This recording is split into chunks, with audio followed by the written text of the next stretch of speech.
Time to start the show. Off the top rope, 4-figure leg lock. Ric Flair with the chest chop.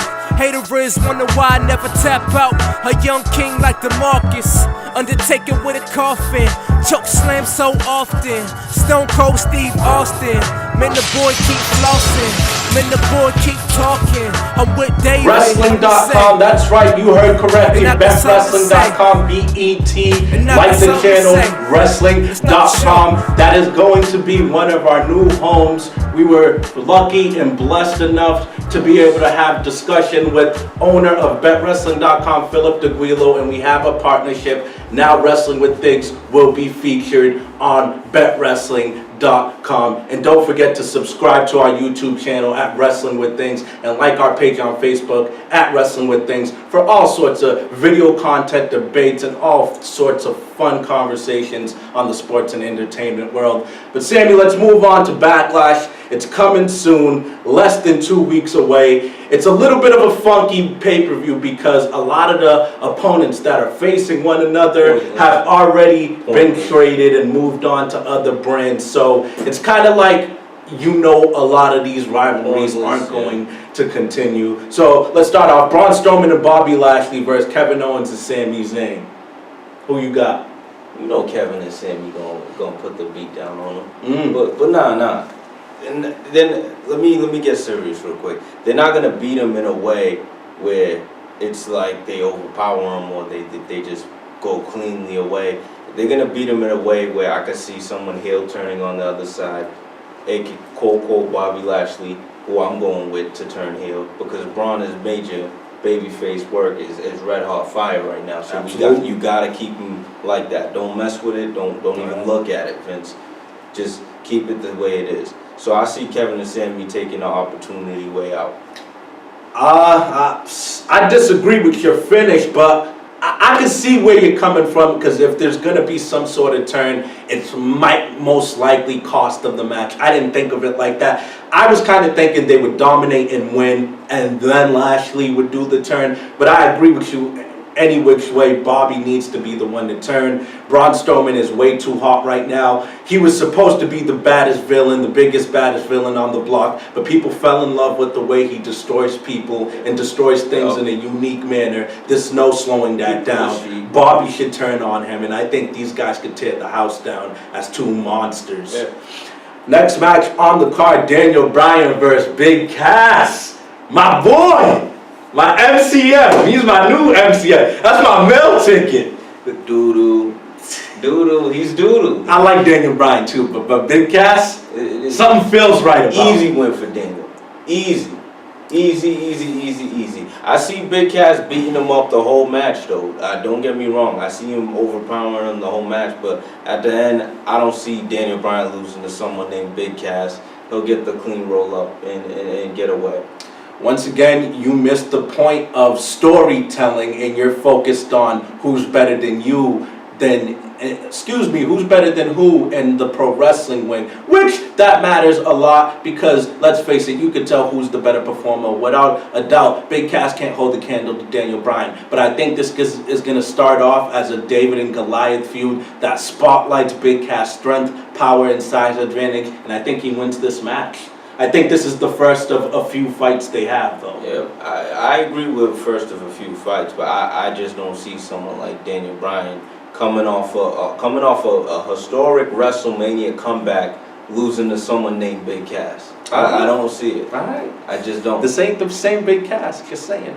Carmella, the new SmackDown Live Women's Champion when she cashed in Money in the Bank versus Charlotte Flair. Charlotte Flair is getting her rematch. I don't see a reason to give Charlotte the title. She's always a threat to win that title on any given night, don't get me wrong, because she's Charlotte Flair and she's probably the best woman on the roster. But Carmella has a big buzz going for her. And she's one of the most underrated women on the roster. Excuse me, I almost slipped up and said diva. We don't use that word no more. But seriously, Carmella is one of the gems on the roster that isn't an indie darling or isn't the most technically sound in the ring. But you know what? She has entertainment value. I say ride her with the belt. Keep riding with her.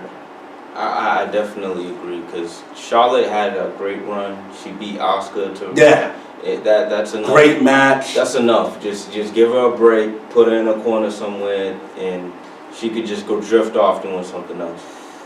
Nia Jax going one-on-one with Alexa Bliss in Alexa Bliss's rematch for the Raw Women's Championship. I think Nia Jax wins this convincingly. I see her finally hitting her stride as a good guy, and it's nice to see because it's odd. Usually bigger people work better as villains, but Nia Jax is really seriously getting over with the fans as that plus-size role model. Yeah, but we know why they're doing this, though. They're trying to give everybody hope that, oh, okay, big women could do women can do this. Exactly what cute women could do. She's doing. Not saying big women can't be cute. I'm just saying, you know, they're trying to. They're trying to use a little corny storyline saying that they could do exactly what smaller women could do. In some cases they can, but I see her retaining the title too because, you know, Alexa had it forever. It's plain and simple. Seth Rollins will be defending his Intercontinental Championship versus The Miz. Once again, it's one of those matches where they traded brands. Seth Rollins is not losing this Intercontinental title. In fact, he's going to hold on to it for a little bit. And Seth Rollins has touched that Intercontinental Championship. I love everything The Miz does with that belt, and he does make it more important. But boy, Seth Rollins is making it feel like back in the mid-90s when Triple H and The Rock were fighting for the IC title, and Scott Hall and Shawn Michaels were fighting that workhorse championship where you knew the guy who was holding that title or the guys who were fighting for it were elite, but they were just holding the fort down until they just went back in the main event. Really know why, it's great to see for the mid-card titles. What's really great about it is ever since he's held it, he's performed classic amazing match after classic match after classic match. And that's how Intercontinental champions used to do it. It's the workhorse belt. Back when Shawn had it, he was putting on a 5-star every single time. It was the best in-ring performance to watch. And everybody was going in that ring with a mindset like, let me steal the show. And that's why I like what he's doing. It's amazing. AJ Styles versus Shinsuke Nakamura for the WWE Championship. I think this is the time where my man Shinsuke wins the first ever Japanese-born WWE champion.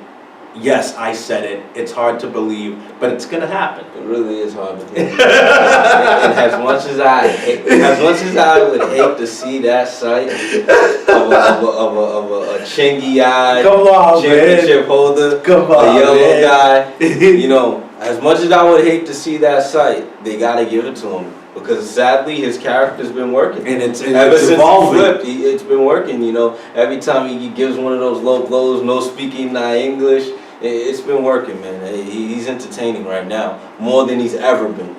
Roman Reigns facing Samoa Joe in a grudge match. Nothing's on the line. I think Samoa Joe wins here in a fairly convincing manner. But somehow, some way, Roman Reigns still looks strong. I don't know how particularly, but I think Samoa Joe takes this win and needs it more. He's a priority on SmackDown more than he's ever been. I mean, as much as I agree with that point, I mean, this is Vinny's boy right here.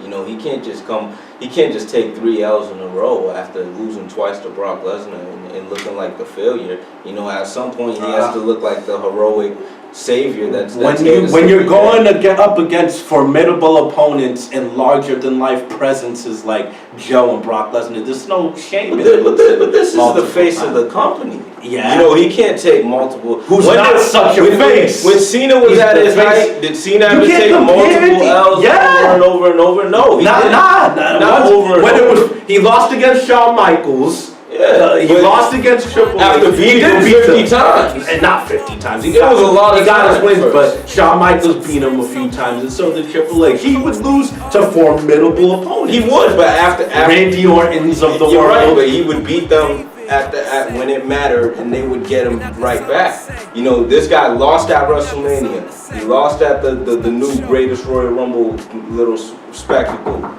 He can't take another L.